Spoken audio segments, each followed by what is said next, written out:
Bueno, hay información sobre las nuevas variantes del COVID, de acuerdo con, variantes del virus SARS-CoV-2, para ser muy preciso. La Organización Mundial de la Salud dice que la B117 o la variante británica ya se extiende en 70 países de 3 continentes, mientras que la sudafricana tiene presencia en 31. Esto lo alertó hoy la OMS. Ante el avance de la nueva variante del COVID, Reino Unido anunció este día nuevas medidas para reducir desplazamientos internos, así como la entrada de visitantes del exterior. Todos los que deseen salir del país deberán llenar un formulario para explicar el motivo de su viaje, mientras que los visitantes que entren pues tendrán que estar en cuarentena en un hotel especificado, es lo que se dice desde el Reino Unido.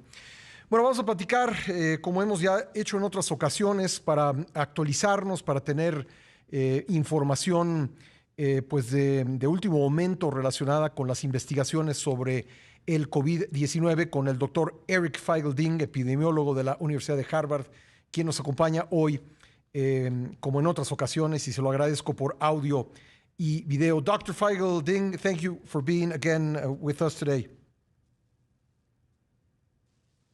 Hi, thank you. Happy to be here.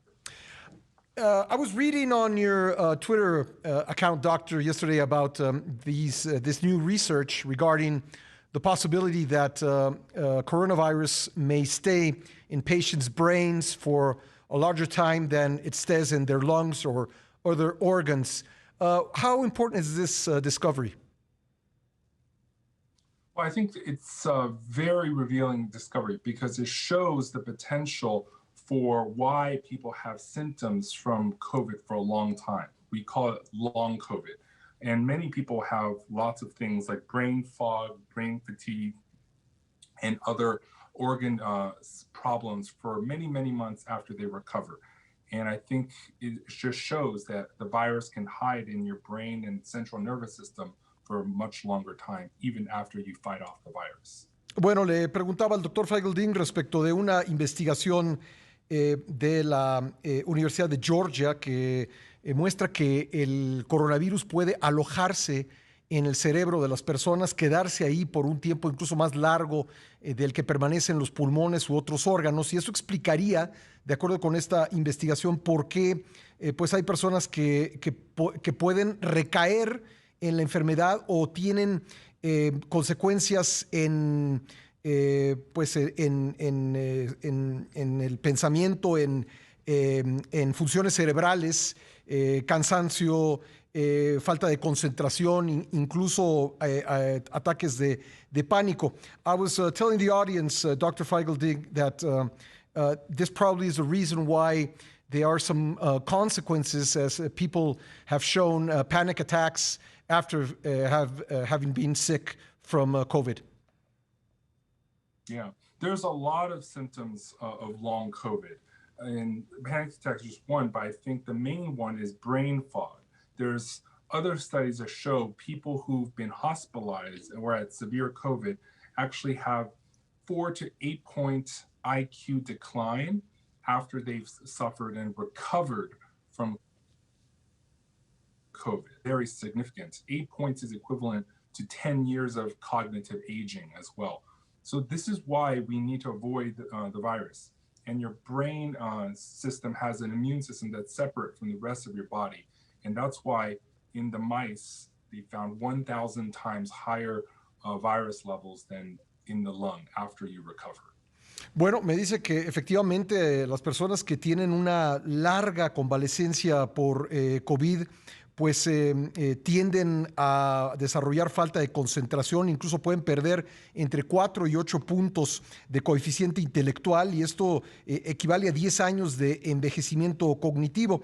Y en los ratones en los que se ha estudiado esto, del alojamiento del coronavirus en el cerebro, pues muestra que puede ser hasta 1000 veces mayor la presencia en el cerebro que en los pulmones u otros órganos.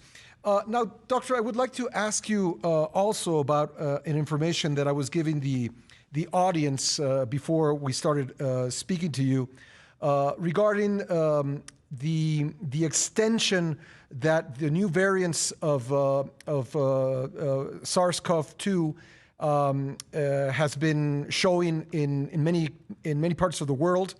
The WHO says this morning that it is present, B117, the British variant, is present in 70 countries, and so is the South African variant.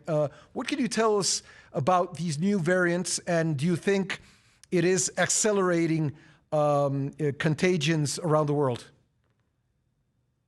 Yeah, the variants are a real concern. There are several variants. There's the Brazil variant, South Africa variant, and the UK variant. The UK one is about 50% more contagious. It spreads faster, but also possibly 30% more deadly.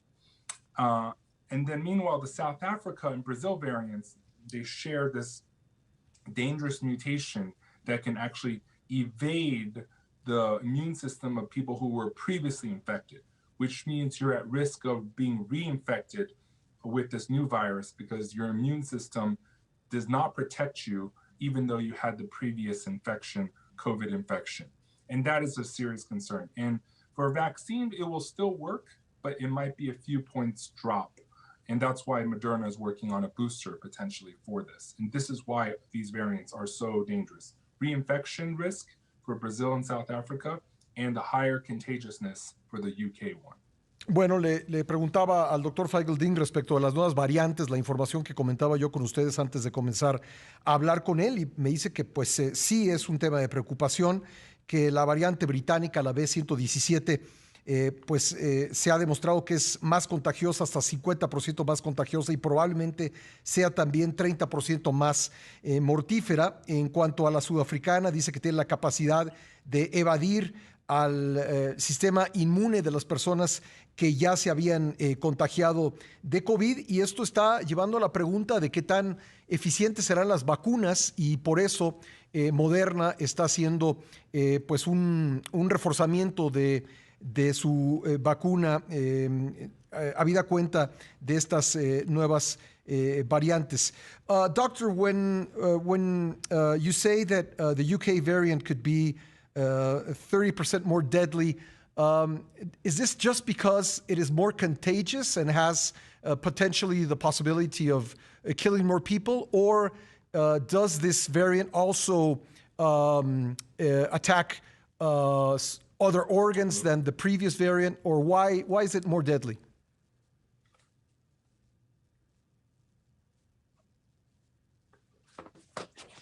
Creo que tenemos ahí un problema de comunicación. Le preguntaba al doctor por qué se le considera más mortífera a esta variante británica, la B117. Le preguntaba si es porque al ser más contagiosa puede matar a más personas, o tiene la capacidad de atacar de una forma distinta a otros órganos del cuerpo humano. A ver si podemos restablecer esta comunicación. Bueno, va a tomar nuevamente la comunicación el doctor Feigl-Ding, mientras creo que puedo comentarle algo más de la información que hemos estado recibiendo sobre este tema. Ya lo tenemos de vuelta. I don't know, doctor, if you could hear my question. Yeah, could you repeat the question? Yes, sure. I was asking about why the UK variant is considered 30% more deadly. Is it because being more contagious, it can kill more people, or is it more deadly in another sense? Yeah, there's two different reasons. One, being contagious is one way. Basically, even if the virus is not sicker for you, by exposing more people, it will find more cases and ultimately kill more people because it will find more vulnerable people. That's one way. And actually, that's a scarier way. The other way is that the virus creates some greater severity within each person, the higher viral load. And that is the other way. Previously, we thought it was just more contagious. Now, the UK is sounding alarm. It may be 30% more deadly. Instead of 10 out of 10,000 people who die among the elderly, it will be 13 or 14 people. And that's why now it's the worst of both worlds. And this virus, UK variant, may also have somewhat lower response to previous people's immune system as well. So altogether, it is bad news. Bueno, me dice, pues sí son malas noticias porque la variante británica no solo es más contagiosa y por lo tanto potencialmente puede matar a más personas, sino que crea una enfermedad más severa. Si antes se morían 10 personas de cada 10,000, con esta nueva variante se pueden morir entre 13 y 14. And I would like to ask you, doctor, if this means that countries should be doing sequencing to find out if the new variants are present in their society. Right, that's really important because just like testing, you need testing for understanding the pandemic, you need genetic sequencing to understand how the mutation is evolving. And there are many countries that are doing a lot. UK found it earliest because they do the most sequencing. Denmark is sequencing every single case in the country. The US is quite behind, around 40 in the world. But again, many countries are not doing enough. And if you don't do it enough, you're not going to find these new mutations in time. And that is the next problem. In order to stay ahead of the epidemic, you have to know what variants are near you. And if it's the more contagious variant, you need to potentially be even more stricter with lockdowns and containment and mask wearing. Bueno, le pregunto al doctor Feigl-Ding, dada la peligrosidad de estas nuevas variantes, si los países debieran estar haciendo secuenciación genética para saber si están presentes y en qué medida están presentes estas nuevas variantes. Me dice que es muy importante, que incluso hay países como Dinamarca que están haciendo, aparte de la prueba, están haciendo una secuenciación genética para saber exactamente si están presentes estas variantes. Dice, muchos países no están haciendo lo suficiente para mantenerse con ventaja en el combate al COVID. Hay que saber exactamente cómo se está comportando la mutación del virus. Dr. Germany and other countries have forced their citizens to use the special kind of face mask, the FFP2, in stores and government buildings and public transportation. Do you think that this is necessary because of the new variants?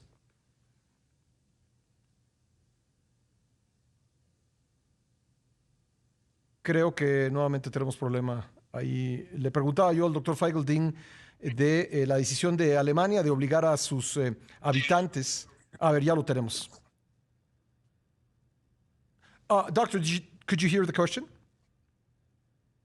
No, I didn't. Sorry. Sorry, I was asking about the FFP2 face masks that are now mandatory in Germany and other countries. Do you think it's a good idea? Yeah, I think so, because the virus is more contagious, which means even fewer viruses floating in the air can infect you successfully. It's always about how successful it is. And the more you filter out, the better. Cloth masks are only good for me protect you, your cloth mask protects me. But that together does not work if half the people are not wearing masks, and if even a lower amount of virus can successfully invade your body. And so that's why we need the premium, either KN95 or the Korean KF94 or the European FFP2 mask. And that's why Germany and Austria are mandating them on all public transit and all public restaurants and stores. I understand, doctor, that with the original virus, about 1,000 particles could infect you. Has that changed with the variants? Well, they haven't done that kind of quantification, but we know that this virus, the new variants, can invade you more efficiently. It's like it's a more efficient key that enters your body. So it's a faster entry of your body, and it creates a higher viral load because it will invade more cells and replicate faster. That's why it's more infectious and it's more severe, because of this faster mechanism. So probably fewer virus particles will be needed to infect you, and that's why you need premium masks. Bueno, le preguntaba entonces por estos cubrebocas especiales tipo N95 o FFP2 y me dice que dada pues el mayor contagio que producen estas nuevas variantes, sí es una buena idea hacer lo que están haciendo Alemania y Austria y otros países al obligar a sus habitantes a utilizarlos en el transporte público y otros lugares, porque ahora con una menor cantidad de partículas del virus, una persona puede quedar infectada. Doctor, it's always a privilege to talk to you. Thank you very much for taking our call. Thank you. Take care. Gracias al doctor Eric Feigl-Ding, epidemiólogo de la Universidad de Harvard, con quien siempre pues, nos actualizamos en los últimos conocimientos respecto de esta pandemia. Vamos